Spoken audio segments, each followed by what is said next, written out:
Yo, what's up mga mananap? Welcome back to my channel. Nagbabalik na naman si Ploy Moto.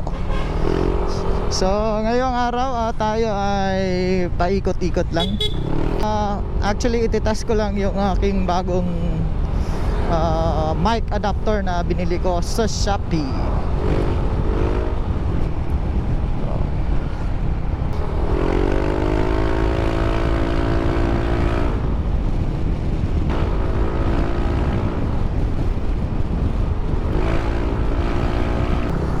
So guys, pag-uusapan natin kung ano yung mga basic setup ng pagmo-motovlog. So una is kailangan mo ng camera. Yung gamit ko is GoPro. Pag GoPro Hero 8, pag GoPro yung gagamitin mo, kailangan mo ng mic adapter. So bibili ka pa ng mic adapter. Kaya binili ko to sa Shopee sa halagang 3,000 pesos ata yun. And bumili ako ng Ulanzi vlogging case Boy lavalier. Mura lang ito guys, nasa 200 pesos lang yung lavalier. Yung case naman is nasa 350 pesos ata yun sa Shopee din. So kung gusto mong mag-motovlog, kailangan mo mag-invest ng pera. Yung hindi naman kalakihan. You can also use your cell phone. Bumili ka lang ng mount para sa chest para mailagay mo yung cellphone mo. Pero para sa akin lang mas maganda kasi yung action cam, kasi compact yung size niya, hindi kagaya ng cellphone, napaka bulky, and sagaba lang siya sa tingin ko, sagaba lang siya sa pagmamaneho mo ng motorsiklo. So check natin yung audio quality ng lavalier. Check 1, 2, 3. Sana okay yung audio. Nissan, tingnan natin meron bang Nissan Skyline. So siya nga pala, yung audio natin is 1041. Hindi ko siya gaanong nagagamit kasi medyo na busy tayo sa trabaho.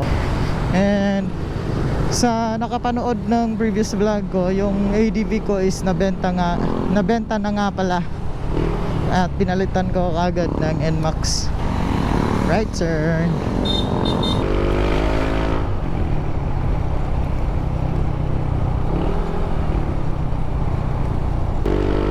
Chill ride lang tayo guys. Ingat tayo sa pagmamaneho.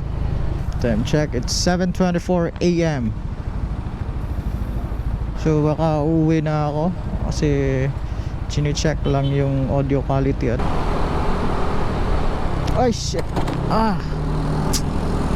Puta, manhole ay.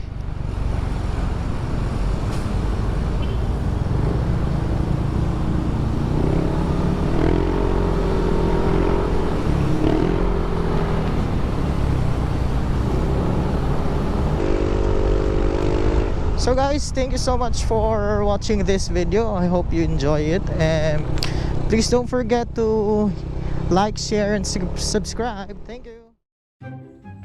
Hello guys, so gusto ko lang ipakita sa inyo yung mga ginagamit kong equipment para sa motovlogging. First is itong mic adapter para sa GoPro Hero 8 natin, and Ulanzi vlogging case, tsaka yung chin mount niya, and of course the microphone.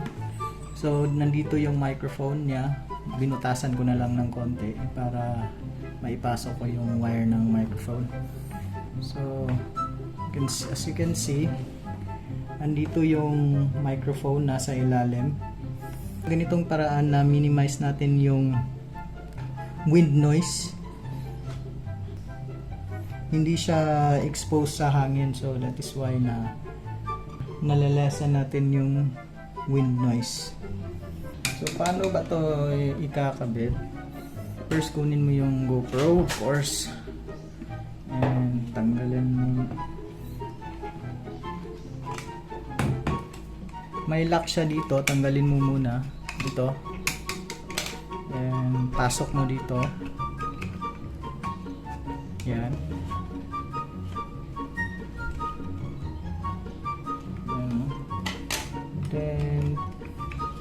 para hindi siya malalaglag, ibalik natin yung cover niya.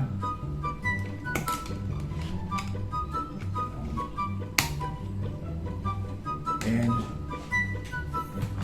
so meron siyang protector as well dito sa gilid.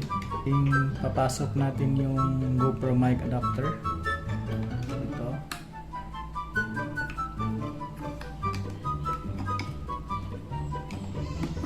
Yan. So, ganyan. Close natin. At saka plug natin yung external adapter dito sa may butas dyan.